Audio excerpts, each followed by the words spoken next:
What's happening, everybody? It's Grant Rivers. This is another episode of The River's Edge. You know where we're at today. Let's jump into this video.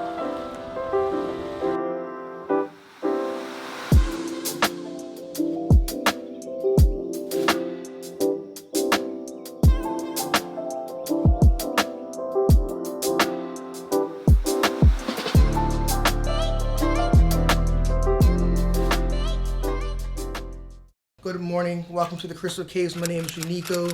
I'm going to be your tour guide. We're going to go explore some underground beauty. I'll go 130 feet underground to see what Mother Nature has created for us so you guys can enjoy it through a camera lens so we can invite you to Bermuda and even better, to the Crystal Caves.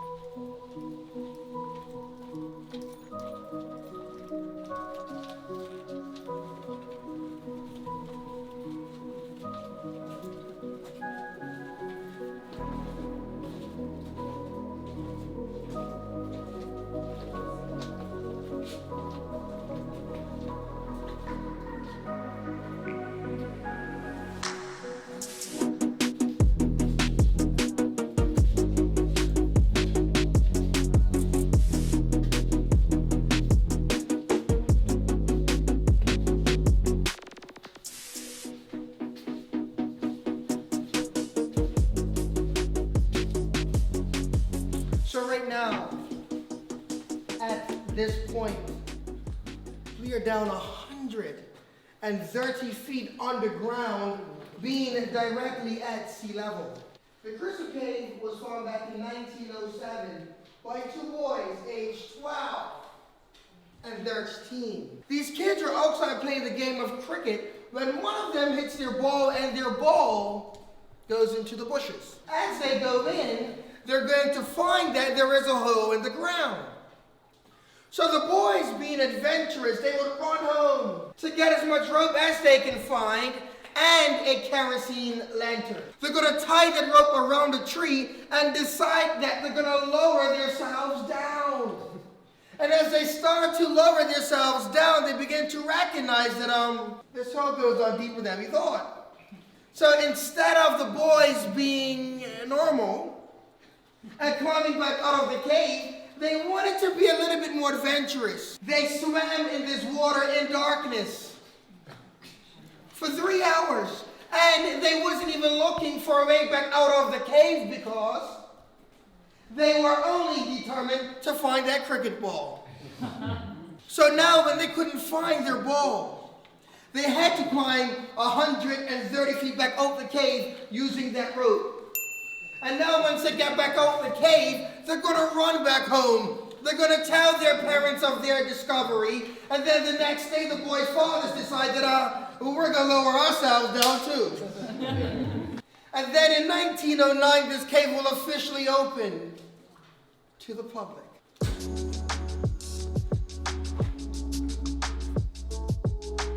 I actually filmed a few more fantastic stories told by Unico, but decided to cut them from the video because I really want you all to experience the Crystal Caves for yourself.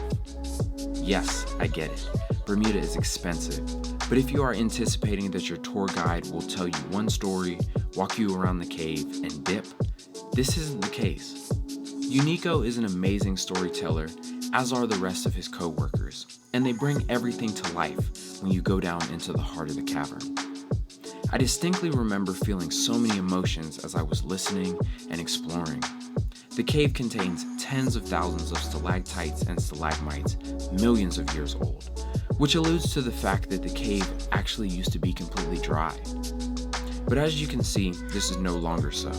The Crystal Caves are currently filled with over 50 feet of brackish water and rising with every coming year. I couldn't imagine being those young boys swimming in near pitch black darkness over 100 years ago. But this doesn't mean I don't understand the appeal. The beauty of this cave is simply one of the great modern marvels on this planet. Like Mark Twain said, the shining stalactites are as white as sugar. What a brilliant lake of clear water under our feet. And he's right. Going on an in-person tour is really the only way to do this experience justice, because you not only get a lot of the history and the story behind the caves, but you also learn about the geology, formation, and environment within. Probably to no one's surprise, Universal Pictures actually came here and shot a film in 1913. Also, historic figures such as Beyoncé, the Queen Bee herself, had nothing but praise during her 2009 House of Darion clothing line photo shoot. I think that says a lot.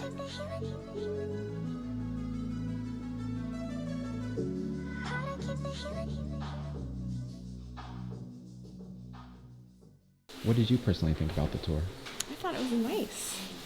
Very beautiful down here.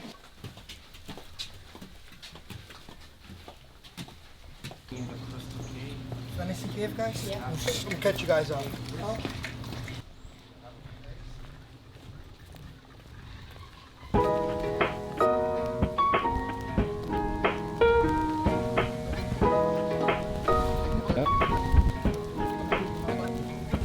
So again, this is going to be the original entrance right now. Okay.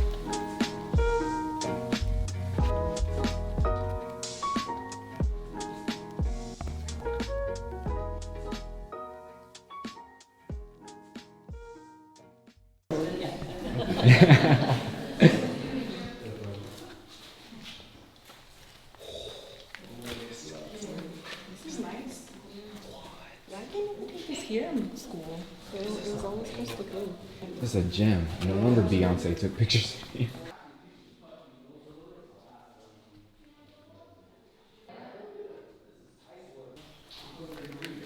I always grew up going to Crystal Cave, but Fantasy Cave is just on an entirely different level.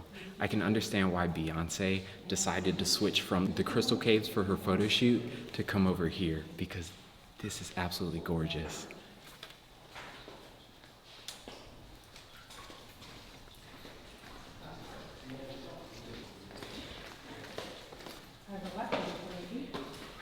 Do you see that? Maybe I could jump in the rowboat and No one's allowed in the boat. I'm just completely blown away by all of this. This is amazing. I feel like I have to whisper because it's just like so majestic down here. Now, if you take a look over here into this section, right up here above us, you're going to see we have called our skull and bones. Now, you might be thinking this is the remains of one of our first lost unofficial visitors. What you're actually seeing up there is the roots of a palm tree. Now, those roots, right, were growing down thousands of years ago, right down to the surface. And then suddenly circulation became cut off, and it slowly started to actually drop off to where it's at now. Now, over thousands of years, the water has dripped down over it, created a casing around it, and is in the process calcified it or petrified it. So what you're going to see right up there is a calcified or petrified tree root. But it's just good evidence that if anything does spend long enough down here in this cave, or in any cave at all, eventually it becomes part of the cave, right? Because the water drips down over everything and just seals it in its place. And did you all want to hold this as well? Sure. Yeah. Maybe, Andrea, if you want to hold it. Is it heavy? It's quite heavy. Very careful. Oh, I could build some muscle. This is calcite, not limestone. Okay. Well, it's made by the limestone. Yeah. Cool. Does this react? I know limestone, if you put like lemon juice on it, it'll fizz. Does calcite do the same thing? I've never actually tried it myself. I'm not too sure. Maybe something like these ones where it has like a bit more calcite on the exterior. That one is a lot more polished off and looks like a ceiling. And did you say that these ones right here are called cauliflower? Yeah, so like the ones you're gonna see all throughout this area here, we just call it popcorn and cauliflower because that's what it looks like. But it's basically just like little small water droplets, and there's calcite or calcium carbonate in the limestone, so it's coming down to that water. It eventually evaporates and leaves it behind in the calcite form. And eventually those little water droplets just eventually look like these popcorn and cauliflower structures. So it's incredible stuff. But it's all because it's so humid. If it wasn't this humid down here, you wouldn't be finding it. Mm-hmm.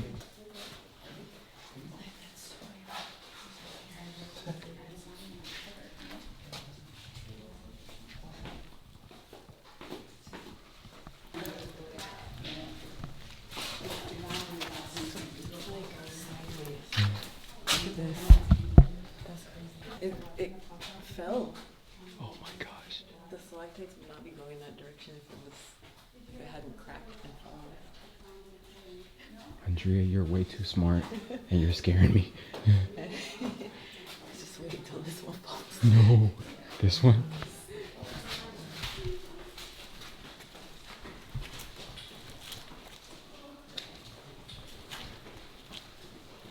Can I ask you one quick question? Sure. So, How long have you been working here? I've been working here off and on for the last 8 years. I'm usually a summer worker, so Wow. yeah, something cool to do for the summer. And I usually head overseas, after the summer. Nice, man. Yeah. And how'd you kind of like get into this kind of thing? It's crazy, actually. I went to a cave over in Kentucky. It was part of like a class trip Yeah. called Mammoth Cave, and then I started working here about 3 months after that. I'm like right across the street where I live, so it's a very easy commute. Mhm. And it's kind of start to like it more and more over time. Nice, man. Yeah, Thanks, brother. no problem. This is the fun part, the workout. Right. It's a lot easier going up than it is going down.